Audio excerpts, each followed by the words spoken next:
Bom dia, paz e luz a todos.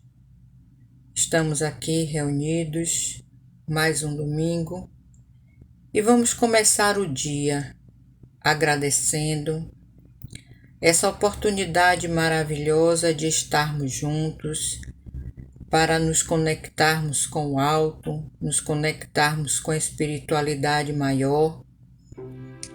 E é um momento de oração, de reflexão, e vamos acomodar a nossa mente para que nós possamos nos concentrar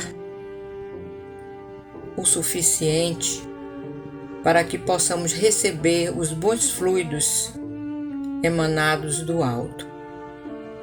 Então vamos fechar os nossos olhos, ouvir a música, respirar suavemente, entrando em contato mais íntimo, entrando em contato consigo mesmo. Respire, sinta o ar entrar e sair das narinas de forma suave, acalmando a mente e sentindo já a presença dos bons espíritos que estão aqui conosco, nos auxiliando para que possamos absorver todos os ensinamentos trazidos pelo Evangelho do Cristo para a nossa edificação espiritual, para o nosso engrandecimento espiritual.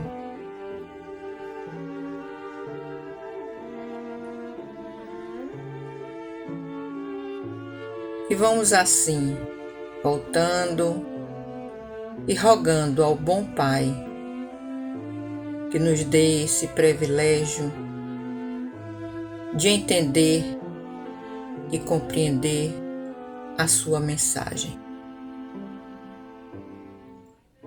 Que assim seja. Bem, hoje nós vamos estudar e dar continuidade, na verdade, ao estudo do Evangelho segundo o Espiritismo, capítulo 21. Haverá falsos cristos e falsos profetas.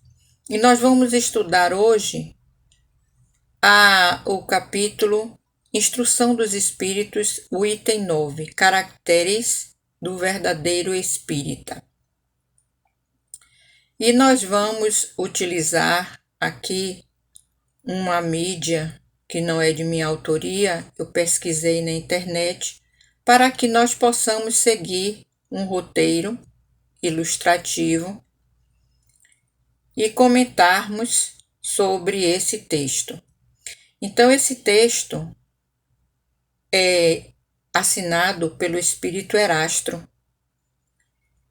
E Erastro foi um discípulo de Paulo de Tarso, né? Eu, inclusive, pesquisando na internet, eu vi um videozinho de Divaldo Franco falando sobre Erastro, do Espírito Erastro. Então, o Espírito Erastro trouxe muitos textos edificantes e uma excelente contribuição para a codificação. E ele e o Divaldo afirma e atesta que Erastro foi um dos espíritos iluminados que participaram, que contribuíram para a codificação da doutrina espírita. E aí nós vamos ver essas telas e vamos seguir passo a passo para que nós possamos fazer os comentários que estejam ao nosso alcance.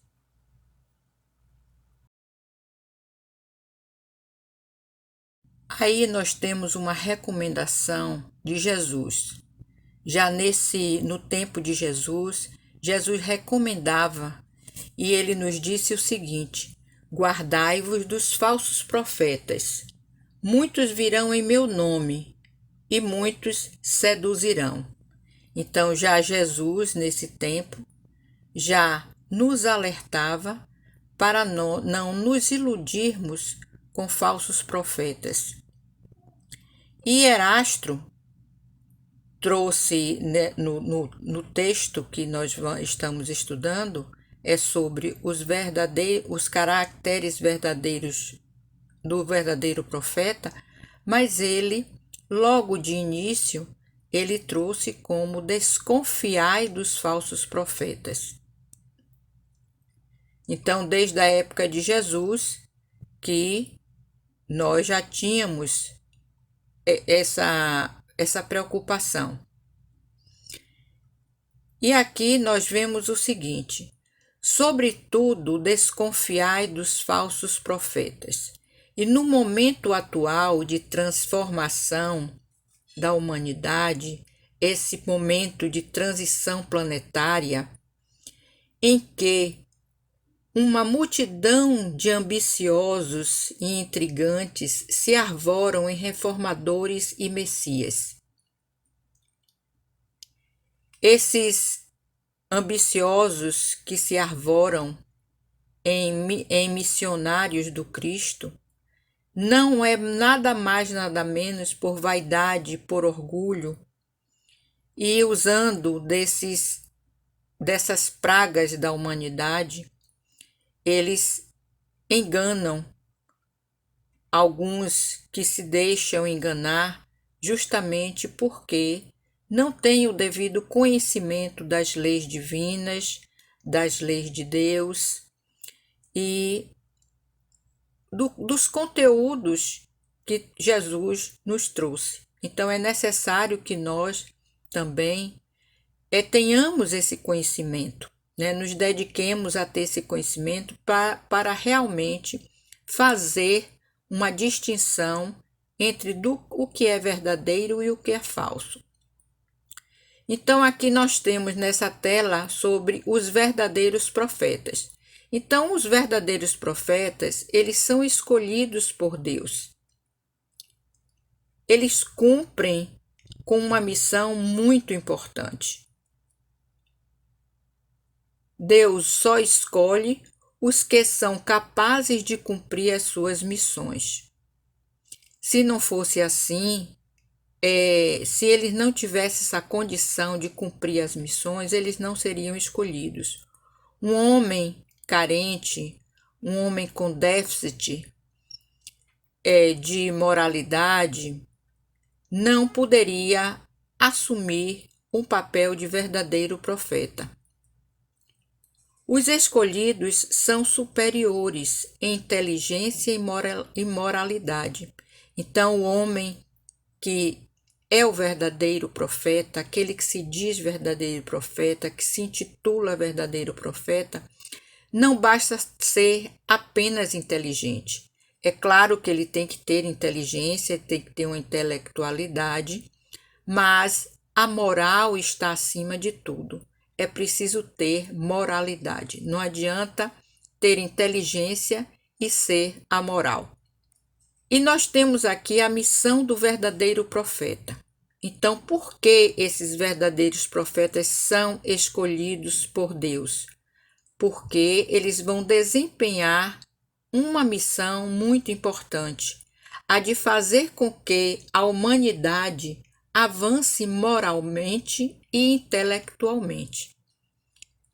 Então, esses verdadeiros profetas, eles vão se empenhar em desenvolver e transformar uma comunidade, a humanidade.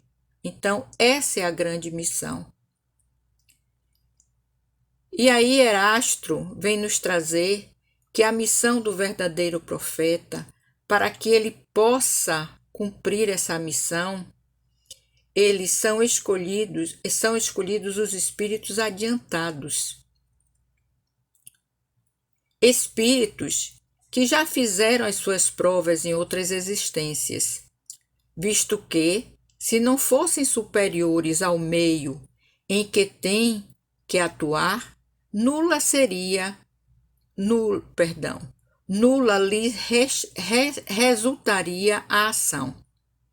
Então, é necessário que sejam espíritos superiores para que possam desempenhar essa missão de ser um verdadeiro profeta, cumprindo as suas provas, vencendo as suas imperfeições em outras existências pretéritas. E o verdadeiro missionário de Deus, ele tem que agir, ele tem que ser como um farol. Nós podemos compará-lo a um farol. Tem de justificar a sua condição. Um farol ilumina.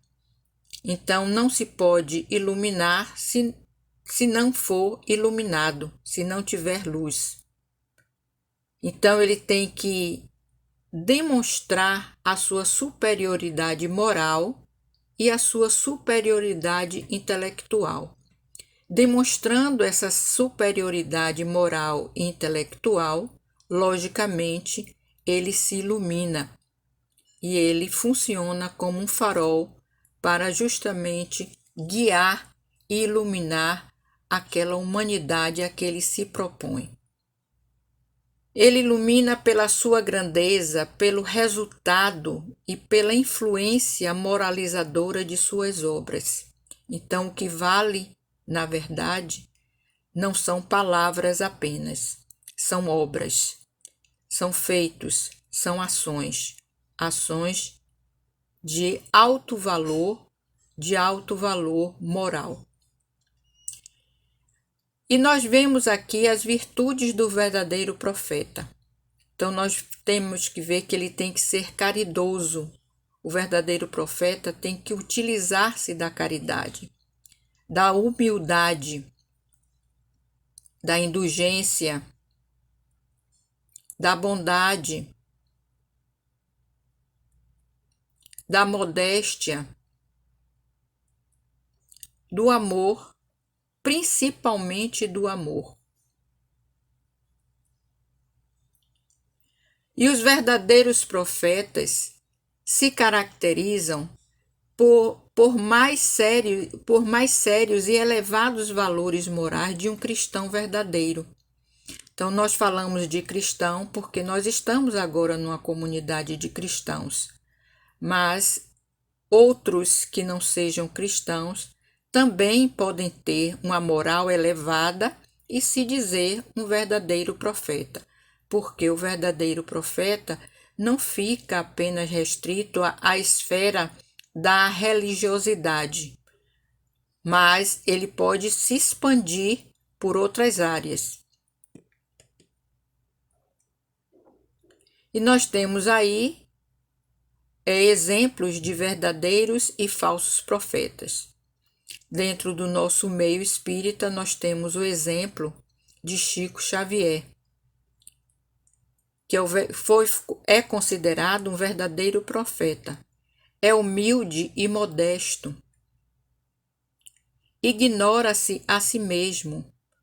Então, o verdadeiro profeta, muitos deles ignoram-se a si mesmo. Nós temos o exemplo de Irmã Dulce, né, que é do nosso estado, e pode ser considerado o verdadeiro profeta, porque Irmã Dulce muitas vezes ignorava até a própria saúde dela, ela negligenciava com a saúde dela em prol daqueles que ela queria ajudar, né?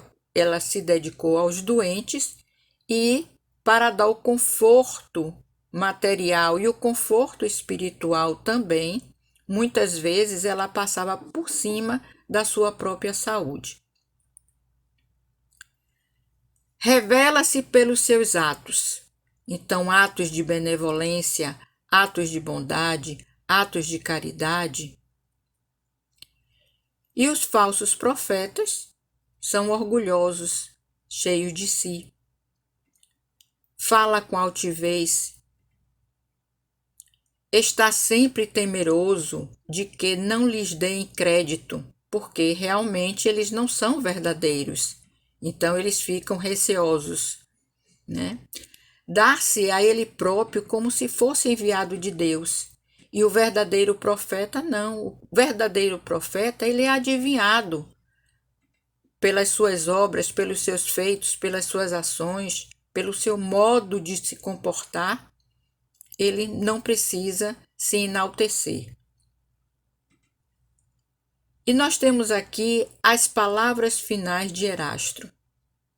Desconfiai, pois, dos falsos profetas, numa época de renovação, qual a presente, porque muitos impostores se dirão enviados de Deus.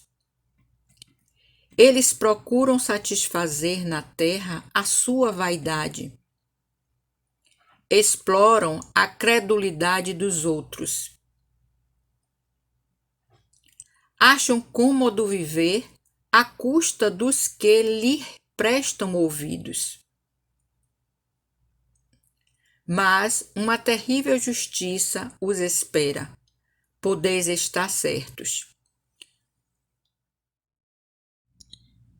Bem, após essas últimas palavras do Espírito Erasto, nós devemos ficar alerta para esses ensinamentos, para realmente não passarmos por enganações, não passarmos por ilusões. E para isso, nós também temos que ter o cuidado de estar estudando, de estar conhecendo a doutrina do Cristo, para que realmente possamos fazer a diferença entre o joio e o trigo, saber diferenciar, né? E saber realmente seguir aquele missionário, aquele que se diz e que é verdadeiramente um missionário de Cristo, fazendo com que nós possamos evoluir, possamos crescer espiritualmente e alcançar patamares mais elevados, porque essa é a proposta que Deus reserva para todos nós, a evolução espiritual, o crescimento. E assim agradecemos essa oportunidade de estarmos aqui comentando e estudando e esclarecendo mais uma vez sobre a doutrina. Muita paz a todos. E após essa palestra da nossa irmã Neidinha, nós vamos agora realizar o nosso atendimento espiritual, aproveitando que estamos com a vibração elevada depois dessas palavras sábias, dessa reflexão. Vamos fechar nossos olhos, sentar comodamente e deixar que agora os espíritos de luz, a espiritualidade querida, amiga, possa nos envolver nas mais lindas, amorosas e puras vibrações de saúde, de equilíbrio, de harmonia, de amorosidade, de amor. Vamos nos colocar num lugar íntimo, onde a presença de Deus esteja conosco, onde a presença do Cristo de Deus esteja conosco, onde o nosso anjo guardião, bom amigo, os mentores da Casa de Jesus e Jacó, Casas Irmãs, da Cruzada Espiritual Feminina, da nossa querida Unidade Amadeu Braga, se acheguem até nós e possam perceber as nossas necessidades, as nossas demandas, tanto físicas quanto mentais, emocionais e espirituais. E que possam, nesse momento, com suas mãos sobre as nossas cabeças, sobre o nosso chakra coronário, derramarem bênçãos infinitas, abundantes, para que nós possamos captá-las, para que nós possamos nos ajudarmos através do exercício da respiração, do controle mental, filtrando os pensamentos, deixando que só os pensamentos otimistas, positivos, possam fazer parte do nosso universo mental, do nosso campo mental, do nosso corpo mental. Que nós possamos, com essas mãos sobre nós, receber, agradecer, aceitar essa caridade, essa ajuda espiritual, que com certeza vai nos trazer bem-estar, vai retirar da nossa psicosfera, dos nossos corpos sutis, toda energia contrária à do bem, à do amor, à da saúde, à do equilíbrio. Então, essa limpeza que estão fazendo nesse momento conosco é muito importante. E que nós possamos permanecer acessando a Deus, ao Filho de Deus, o Cristo, e a espiritualidade superior e de luz, para que possamos continuar com esses fluidos, gerando sempre bem-estar, sempre equilíbrio, sempre harmonia, sempre paz, sempre saúde. E assim, nós estamos agradecidos, agradecidas por esse momento com esses espíritos maravilhosos. Nesse momento do passe, que eles derramem sobre nós todo o bem que trouxeram consigo do plano superior, do plano espiritual de luz, das esferas da casa de Jesus. Derrama, Senhor, sobre nós tuas bênçãos. Espíritos amigos, derrama sobre nós suas bênçãos. Derramem sobre nós suas bênçãos. Derramem sobre nós suas bênçãos. E assim, encharcados de Deus, encharcados do Cristo de Deus e dos Espíritos de luz, de amor, de sabedoria, nós vamos agradecer e dizer o nosso mantra, encerrando esse atendimento espiritual. Que o círculo branco da paz e da harmonia se feche e se expanda através de nós. Que a luz de Jesus e de Maria nos envolva, nos ampare e nos acalme. E nos dê uma semana de muitas alegrias. Muita paz para todos nós.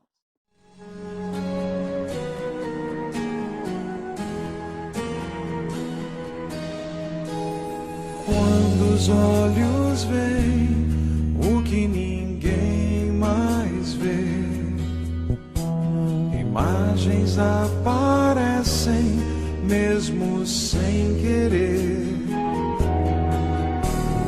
Quando cada sonho se torna real e tudo que acontece é sempre um aviso, um sinal. Se um dom especial é dado pra alguém, é pra ajudar o bem na luta contra o mal. É como a luz do sol que toca um cristal e em 7 cores mostra assim que tudo é natural.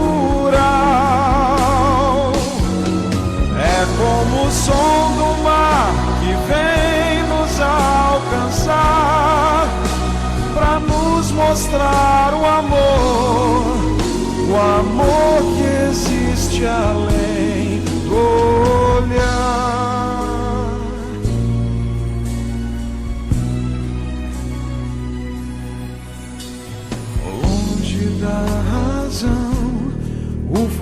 toda paixão. Arde o universo, queima meu coração. Passado ou futuro, junto com você. Eu te sinto em todo o mundo e nas estrelas posso ver. Se um dom especial é dado pra alguém, é pra ajudar o bem na luta contra o mal. É como a luz do sol